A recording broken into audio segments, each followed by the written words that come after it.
मिलता है उसमें जिन लोगों ने आपको इतने बड़े स्तर पे वोटिंग की है, क्या संदेश देना चाहते हैं, क्या कहना चाहते हैं? देखिए, निश्चित रूप से नवाबगंज की जनता बहुत ही प्रेम करती है, स्नेह करती है, खासतौर से भारतीय जनता पार्टी को बहुत पसंद करती है। और इसका उदाहरण देख सकते हैं कि 2014 से बात करूं अगर मैं, तो माननीय नरेंद्र मोदी और उसके बाद में माननीय योगी आदित्यनाथ को मुख्यमंत्री बनाने का काम किया। और निश्चित रूप से 2019 में फिर से मतलब माननीय नरेंद्र मोदी को प्रधानमंत्री बनाने के लिए भारतीय नवाबगंज की जनता ने काम किया।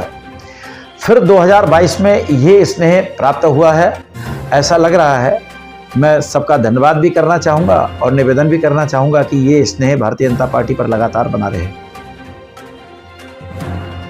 देखिए, विकास की तो अपनी अलग कहना चाहिए चीज़ें होती हैं और विकास एक अलग रास्ते पर चलता है। लोगों की अपेक्षाएं अलग तरह की होती हैं। मैं निश्चित रूप से कह सकता हूं कि पुल हैं, पुलियां हैं, सड़कें हैं, इनके लिए अपेक्षा ज़रूर होती है लोगों की। लेकिन अगर एक बार को थोड़ा उसमें डिले भी हो जाए, थोड़ा ऊपर नीचे हो जाए, तो लोग उतना ज़्यादा माइंड नहीं करते हैं जितना लोग उनको सम्मान मिलना चाहिए।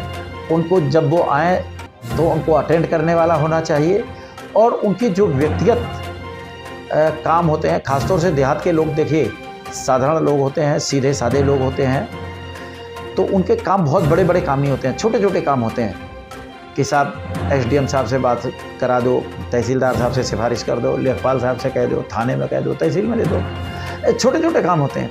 क्षेत्र में आपने भ्रमण किया है, काफ़ी लगातार चुनाव था तो काफ़ी, आपको अपने मन में क्या लगता है क्षेत्र में किस तरह के विकास की जरूरत है? क्या लगता है आपको विधायक बने तो सबसे पहले आपको कौन सा काम कराएंगे जो आपके मन का हो? देखिए, मेरी प्राथमिकताएं कुछ अलग तरह की रहती हैं। मेरा मानना रहता है, एक तो क्षेत्र में अगर सड़कें, पुल, पुलियाँ बढ़िया होती हैं, यानी इंफ्रास्ट्रक्चर या आवागमन के साधन बढ़िया होते हैं, तो वहाँ विकास अपने आप तेज़ी से दौड़ता है। तो विकास के लिए इन सब संसाधनों की आवश्यकता तो है ही, लेकिन इसके अलावा हमारे क्षेत्र के जो बच्चे हैं वो एम्प्लॉयड हों, काम करने वाले हों। उसके लिए ज़रूरी नहीं कि सरकारी नौकरियां हों। मेरा मानना है कि व्यावसायिक शिक्षा अगर वो प्राप्त करते हैं तो अपने व्यवसाय में सेल्फ एम्प्लॉयमेंट उनका विकसित हो। इसके लिए हम चाहते हैं कि कुछ व्यावसायिक शिक्षा के केंद्र यहाँ खोलें। और इसके अलावा यहाँ पर कुछ और आवश्यकताएं हैं, रोडवेज, बस स्टेशन वगैरह है, ये सारी चीज़ें अगर हो जाती हैं तो मैं समझता हूँ कि नवाबगंज का एक समुचित विकास हो सकेगा और लोग आगे बढ़ने का काम करेंगे। इस तरह से आप मतलब डॉक्टर हैं, क्षेत्र में चिकित्सा को लेकर क्या करना चाहिए? देखिए, भारतीय जनता पार्टी की सरकार ने बहुत काम किए हैं। 5 साल पहले या मैं बात करूं 2017 की, तब तक केवल 12 गवर्नमेंट मेडिकल कॉलेज हुआ करते थे उत्तर प्रदेश के अंदर। आज 37 से ज़्यादा मेडिकल कॉलेज उत्तर प्रदेश में हैं। सरकार की मंशा भी है कि हर ज़िले पर एक गवर्नमेंट मेडिकल कॉलेज हो।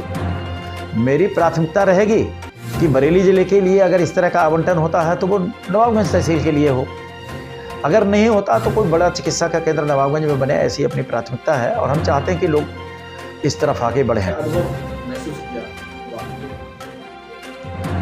ये अनुभव क्या, 14 तारीख को जब हम निकले क्षेत्र में तो जो मंजर देखा उससे स्पष्ट हो रहा है कि नवाबगंज में भारतीय जनता पार्टी बहुत मजबूत है और निश्चित रूप से विजयी होने जा रही है। जी, क्या लगता है आपको अंतराल से आपकी जीत? देखिए, जो मतलब सब तरह से देखते हैं तो मुझे लगता है कि जीत का अंतर 15 से 20 हज़ार के बीच में होना चाहिए। इस तरह से और भी प्रत्याशी यहाँ पे सब आपके पक्ष में होंगे, कहीं ना कहीं उनको आप मोटिवेट करने में कामयाब रहे ना। देखिए, हम मोटिवेट करने वालों में कुछ नहीं थे, या ऐसा नहीं है। भारतीय जनता पार्टी एक कार्यकर्ताओं की पार्टी है। यहाँ पर टिकट मांगने का अधिकार भी सबको है। आप निश्चित रूप से अंदाज़ा इसी से लगा सकते हैं कि एक चाय वाला यहाँ प्रधानमंत्री बन सकता है, लेकिन हम लोगों में मनभेद नहीं होता है और इसलिए साथ आने में किसी को कोई दिक्कत नहीं है। सब टिकट मांगते हैं, लेकिन जब किसी एक को मिल जाता है तो बाकी सब लोग मिलकर के लड़ाते हैं और यही नवाबगंज के अंदर हुआ भी। से आप पेशे से डॉक्टर हैं, प्रैक्टिस करते हैं, जी। राजनीति में आने के बाद समय कम मिलता है और आप विधायक बन जाते हैं तो आपको समय नहीं मिल पाएगा, तो किस तरह से आप अपने डॉक्टरी पेशे को और राजनीति को मैनेज करते हैं? भैया देखो, मैं तो 24 घंटे काम करने वाला आदमी हूँ और राजनीति ऐसा थोड़ी कोई नहीं कर रहे हैं। सन 2002 में हमने पहला चुनाव लड़ा। यदि उससे पहले से ही राजनीति का काम करते हैं, लेकिन तब से तो लगातार सक्रिय रूप से राजनीति में काम करते हैं और अपनी प्रैक्टिस भी करते हैं, तो दोनों के लिए समय निकलता है, लेकिन यह है कि सारी चीज़ें मैनेज करनी पड़ती हैं।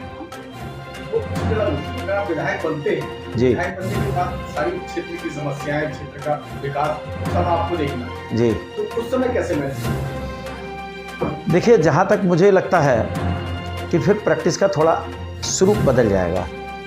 जितनी प्रैक्टिस करेंगे निःशुल्क करेंगे और समय निश्चित रूप से उसके लिए कम हो जाएगा। क्षेत्र के लोगों की सेवा करनी है, क्षेत्र में विकास का काम करना है, ये तय है। अब तक 4 चरण हो चुके हैं, शायद 5वां चरण आज है। जी। तो जिस लेवल की बात करें तो क्या लगता है आपको 4?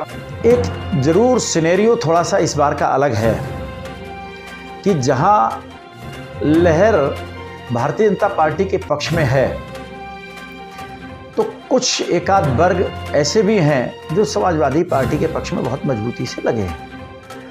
तो चुनाव आमने सामने का है, इसमें कोई संदेह की बात नहीं, लेकिन इसमें भी कोई संदेह नहीं है कि सरकार भारतीय जनता पार्टी की बनने जा रही है और अच्छे बहुमत के साथ बनने जा रही है। बहुत सारी जगह शामिल हो चुके हैं, तो उसके बारे में क्या कहेंगे? ये कैसे संभव? अब ये संभव तो इसलिए हुआ, ये तो हमारे पार्टी के संस्कार हैं। हम लोग भारतीय जनता पार्टी के अनुशासित कार्यकर्ता हैं और डॉक्टर साहब की एक अपनी इमेज, सबसे मेल मिलाप, और हमेशा जब भी मिले हम लोग टिकट मांगते थे, लेकिन कभी इन्होंने प्रतिद्वंदी की नज़र से किसी को नहीं देखा। सबको प्रेम दिया। हम सभी लोग छोटे रहे इनसे एज में, तो सबको प्रेम और स्नेह से हमेशा गले से लगाया, तो उन सब की वजह से हम सब लोग साथ आ गए। डॉक्टर साहब, क्या लगता है इस तरह से अभी 10 तारीख का सभी को क्या लगेगा 10 तारीख को किस तरह का, कितने अंतराल से जीत रहेगी? क्या देखिए, इंतजार तो है लोगों को, लेकिन नवाबगंज की जनता खुद ही सड़कों पर चीख रही है कि डॉक्टर आर्या 15 से 20 हज़ार से विजय घोषित होंगे 10 तारीख को। औपचारिक घोषणा रह गई है।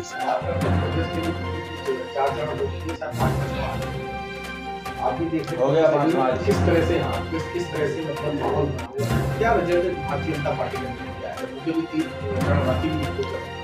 असल में भारतीय जनता पार्टी केंद्र और प्रदेश सरकार ने अंत्योदय तक विकास कार्य पहुंचाने का काम किया है और जो हमारी सरकार की योजनाएं हैं उनका लाभ भी जो पंक्ति में पीछे सबसे खड़ा है उसको मिला है।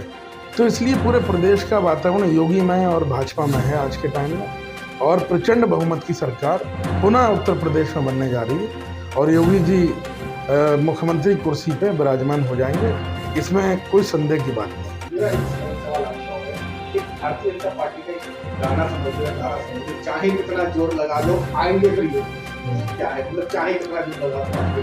ये सब जनता का प्रेम और स्नेह है जो पूरे उत्तर प्रदेश में भाजपा के सारे प्रत्याशी को मिला है, उसी की वजह से लोग इस गाने पे थिरक रहे हैं।